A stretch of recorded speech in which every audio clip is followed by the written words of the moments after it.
요새는 상품돈 금융 이거에 대해서 책도, 관련 책들도 몇 권 읽고, 그래서 많은 생각을 하는데, 늘 그런 생각을 해보세요. 돈이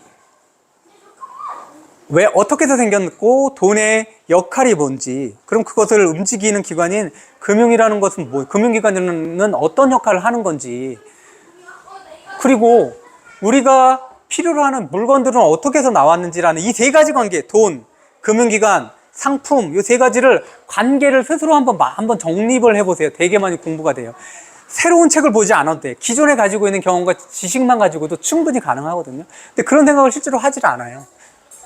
이 헬리콥터 머니, 이거는 뭐 여기서도 계속 나오지만 벤 버냉키가 얘기한 거가 아니에요. 이거는 프리드먼이라는 노벨 경제학상을 받은 분이 처음에 얘기했던 거예요.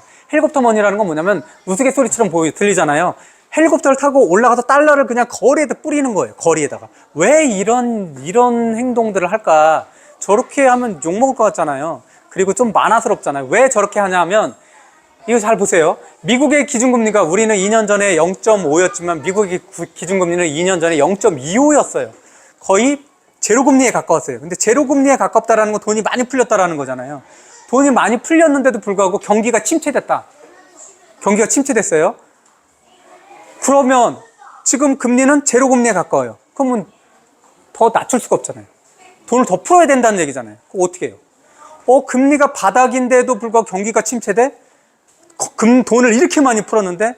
그러면 금융정책으로는, 통화정책으로는 금리를 더 이상 낮출 수가 없어요. 그럼 어떻게 해야 돼요? 그래서 얘기했던 게 프리드먼이라는 경제학자가, 그러면 헬리콥터를 타고 달러를 밑으로 뿌리자. 그러면 이자가 낮아서 사람들이 빌려 쓰지, 이자가 낮아서 돈들을 많이 빌릴 수 있지만 거리에 떨어져 있는 돈은 주워서 쓰지 않겠냐. 그럼 소비가 살아나면 물건을 많이 살 거고, 물건을 많이 사면 회사에서 물건을 많이 팔 거잖아요. 물건을 많이 팔면 이득이 생기면 그거는 회사에 있는 근로소득으로, 월급으로 돌아갈 거잖아요. 월급이 올라가면 소득이 다시 올라가고, 이렇게 선순환이 된다는 거예요. 이래서 헬리콥터 머니라는 게 진짜 이거는 헬리콥터에서 돈을 이렇게 뿌린다라는 게 아니라 미국의 재무부에서 어떻게 가게에 무슨 명목으로 돌려준다라는 거죠. 우리도 많이 그랬잖아요. 우리 그 사업자 등록을 했던 분들은 이자를 얼마큼 냈어요? 그럼 이자 내가 1년 냈더니 1,000만 원이 있어요. 거기서 500만 원 돌려주고, 이런 것들 많이 봤잖아요. 그런 것처럼 냈던 세금을 돌려준다든지, 뭐 이런 것들. 앞으로 근데 이자를 언제까지 감면해준다든지, 언제까지 유예해준다든지, 원금을 유예해준다든지, 또는 다른 돈, 생활자금은 그냥 생활자금은 보조해준다든지, 이런 것들이 헬리콥터 머니로서 작동한다라는 거죠. 여기서 보면 이 헬리콥터 머니 같은 그 정책 금리가 바닥인데도 불구하고 경기 침체가 계속된다. 유동성이 더 필요하다. 그래서 헬리콥터 머니처럼 이렇게 돈을 재무부에서 이렇게 누군가 필요한 쪽에 이렇게 돈을 주게 되면 소비가 증가하죠. 그다음에 생산 증가하고 경기가 활황해야 돼. 요 사이클을 돌아간다라는 거죠. 요거는 머릿속에 이해를 하고 계셔야 돼요. 유동성이 계속 공급이 되면 어떤 일이 벌어지느냐, 이런 것들. 돈은 상품이 흘러가는 길이라는 거예요. 가장 중요한 거는 뭐냐면 사람에게 돈이 아니라, 돈은 실체가 없어요. 무슨 말이냐, 있지, 화폐가 있는데 지폐가 있냐, 이런 것들은 실제로 실물 가치가 없잖아요. 5만 원짜리가 5만 원 가치가 없다라고 얘기했잖아요. 그런 것처럼 이 돈은 그냥 인위적으로 만든 거란 말이죠. 금하고 또 다르잖아요. 그럼 이 돈은 뭐냐 그러면, 이 상품이 누군가 이렇게 만들면 필요한 사람에게 이렇게 전달되면 이 반대쪽으로 움직이는 게 돈이라고 그랬잖아요. 중요한 게 이 상품의 이동이지 돈의 이동이 아니라는 거예요. 돈을 받으려고 상품을 주는 것 같처럼 보이잖아요. 근데 중요한 건 뭐라고요? 이 상품이 필요한 사람에게 전달되는 이 과정에 반대로 오는 게 돈이라는 거죠. 그럼 이 상품이 전혀 없어요? 돈을 왔다 갔다 하는 게 삶의 의미가 있냐라는 거예요. 5만 원짜리를 제가 줬어요. 근데 5만 원짜리 저에게 줘요. 제가 생활에 무슨 득이 되느냐라는 거죠. 100만 원이든 1000만 원이든 1000만 원을 줬다가 1000만 원을 받아요. 내가 1000만 원짜리 지폐를 줬더니 저쪽에서 1000만 원짜리 동전을 저한테 줘요. 그게 무슨 의미가 있냐라는. 아무 의미가 없어요. 생활에 보탬이 안 되잖아요. 근데 얘는 생활에 보탬이 되는 거잖아요. 자동차, 냉장고. 그럼 우리는 무엇을 봐야 되냐면 돈의 흐름의 이동형을 보는 게 아니라 돈의 이동에 반대로 움직이는 이런 상품의 이동을 봐야 된다라는 거예요. 상품은 사람의 필요로 의해서 만들어지는 거잖아요. 눈에 보이는 상품과 눈에 보이지 않는 서비스가 있는 거잖아요. 그게 점점 많아지고 있는 거잖아요. 점점 가짓수도 많아지고 점점 질도 좋아지고 있는 거잖아요. 가짓수도 많아지고 질도 좋아지고 화폐는 점점 더 늘어나겠죠. 왜냐하면 가짓수만 많아지는 것만 봐더라도 요것을 살 수 있는 돈들이 점점 더 늘어나야 되니까 화폐는 계속 늘어나. 그것만의 일은 아니지만, 이유는 아니지만. 그래서 돈은 무엇으로 파악해야 되냐면 상품의 이동으로 파악을 해야 된다라는 거예요. 돈은 실제로는 아무 의미가 없다. 우리가 생활하는데 돈만 있다. 아무 의미가 없다. 먹는 것도 해결이 안 되죠. 필요한데 자는 것도 해결이 안 되죠. 돈으로 사면 되잖아. 그거는 그 돈과 상응하는 그 물건이 있기 때문에 돈으로 산다는 얘기가 있다라는 거죠. 그 물건이 없으면 돈은 아무것도 없는 거예요. 근데 돈이 정말 없어도 물건이 있으면 실제로 생활이 되잖아요. 예전에 그쵸. 제가 물고기 있고 토끼 있으면 바꿔서 먹을 수 있다라는 거예요. 그럼 생활에 서로가 필요한 것들을 득할 수 있는 거잖아요. 돈만 있으면 그거는 아무 소용이 없다는 거예요. 그래서 돈으로 보는 게 아니라는 거죠. 이건 아이들 교육에도 되게 중요해요. 돈으로 보기 시작하면 돈을 벌려고 한단 말이에요. 돈을 벌려고 하면 다른 사람의 주머니에 있는 돈을 내 주머니로 가지고 오는 것만, 그 가지고 오는 것에만 관심이 많단 말이에요. 잘 보세요. 장사하시는 분들, 시장이든 어디 가든 장사하시는 분들 보면 어떤 사람들로 나뉘자면 첫 번째는 이 사람이 이걸 사가야 되는데 그래야지 내가 이 돈을 가지고 오는데 소비자로부터 이 생각이 먼저인 사람들이 90% 이상이에요. 잘 보세요. 그러면 이 사람들은 돈을 많이 벌 수 있을까요? 나는 물건을 살려고 하는 사람은 내가 돈을 저 사람에게 주려고 하는 거는 내가 필요한 물건과 맞았을 때 흔쾌히 주는 거잖아요. 근데 내가 봤을 때 물건이 시원찮은데 나는 시원찮은 물건 사면 돈을 줬어요. 그러면 뭔가 미쳤다라는 생각이잖아요. 상품을 받으면서. 그럼 그 사람한테 물건을 또 사고 싶을까요? 아니라는 거예요. 근데 사람들은 자꾸 거기에 현혹돼요. 얼마 전에 제가 재래시장을 갔는데 거기에서 오징어를 이렇게 사려고 했어요. 2마리 이렇게 샀는데 만약에 이게 10,000원 주고 샀어요. 샀는데 그 아줌마가 후딱 나오더니 2마리 더 해서 15,000원에 갖고 가요. 이러는 거예요.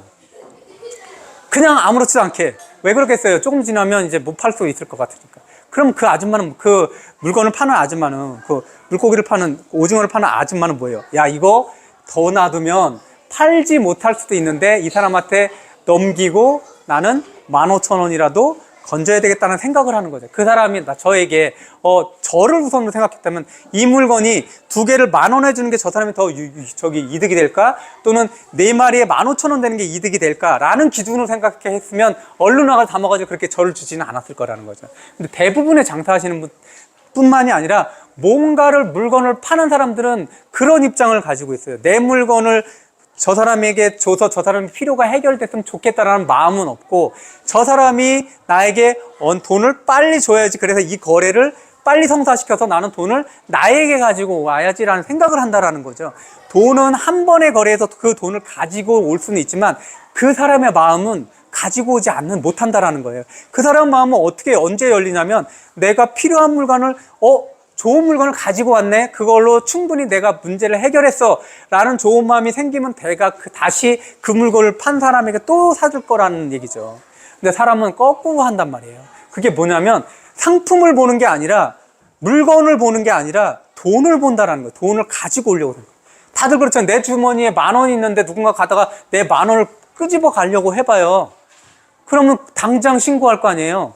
그러면 내 주머니에 10,000원이 있는데 누군가가 9,900원을 왼쪽 주머니에 넣고 내 거 10,000원을 가져간다고 생각해 보세요. 100원 정도는 내가 참을 수 있지, 괜찮아요?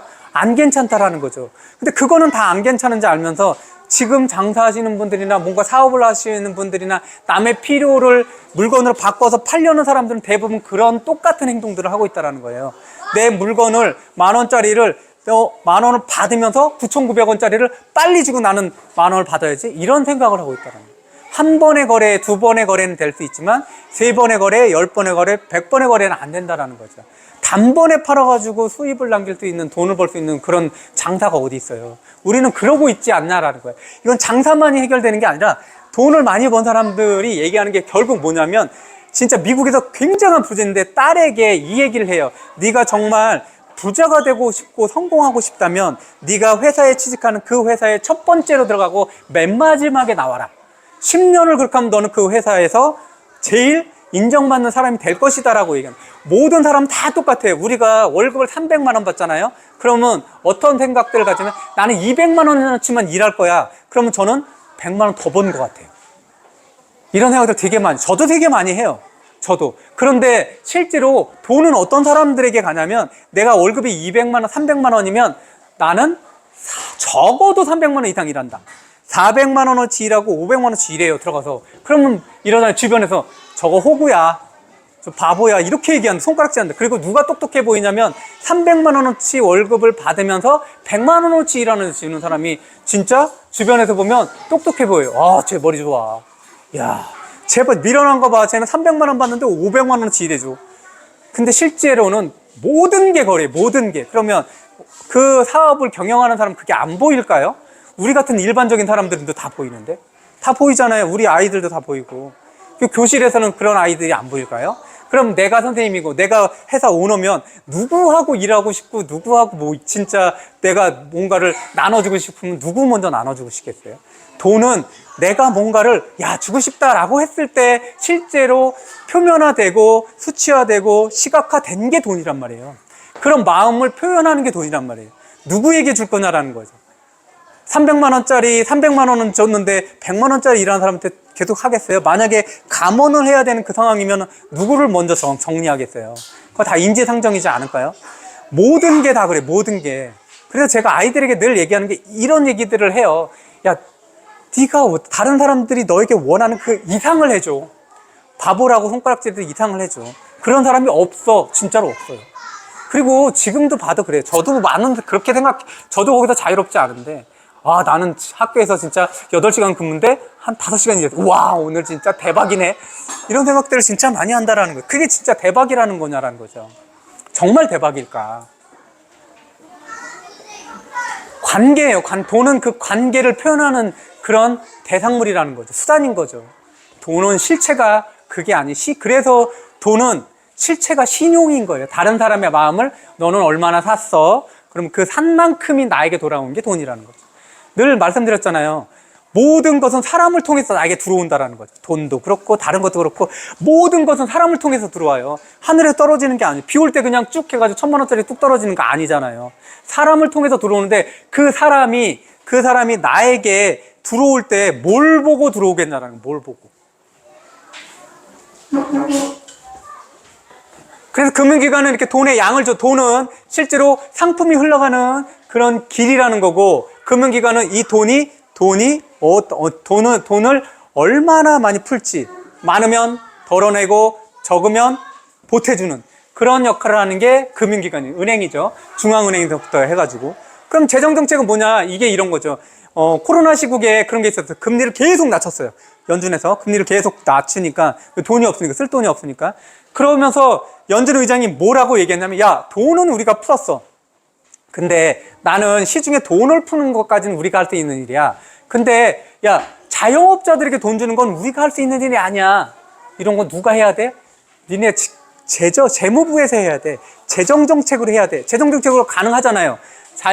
소상공인에게 몇 퍼센트 환급 이런 것들은 누가 해요? 은행이 하는 일이 아니라는 거죠. 그래서 재정정책, 재무부, 우리 같은 경우는 이거 기획재정부 같은 경우 하죠. 기재부 같은 경우. 이런 데에서 어디에 딱 타겟을 정하겠죠. 타겟. 금융권에 금융권 부실이야. 저기 도와줘야 돼. 이렇게 타겟을 정해. 중소기업 도와줘야 돼. 타겟을 정할 수 있다는 거예요. 가게에 줘야 돼. 이렇게 타겟을 정해놓은 것들은 재정정책을 담당하고 있는 재무부라든지 우리나라 기획재정부 같은 데서 한다. 이건 정부가 하는 일이다. 또는 행정부, 정부 또는 국회에서 할 수 있겠죠. 입법을 통해서. 그래서 이렇게 돈은 상품이 흘러가는 길을 제시해주고, 금융기관은 돈이 양들을 조절해주고, 재정정책으로 또는 정부에서는 어디로 정확하게 타겟 지점을 정해준다. 이렇게 상품과 돈과 금융을 좀 이해를 한번 해주시고, 제가 이렇게 말씀드린 것들을 스스로 한번 정리해보세요. 이게 사람들마다 다 다르니까 생각하면 할수록 돈에 대한 생각들이 점점점 살이 이렇게 올라요. 좀 시간 날 때마다 돈에 대해서 진짜 한번 생각을 해보세요. 예.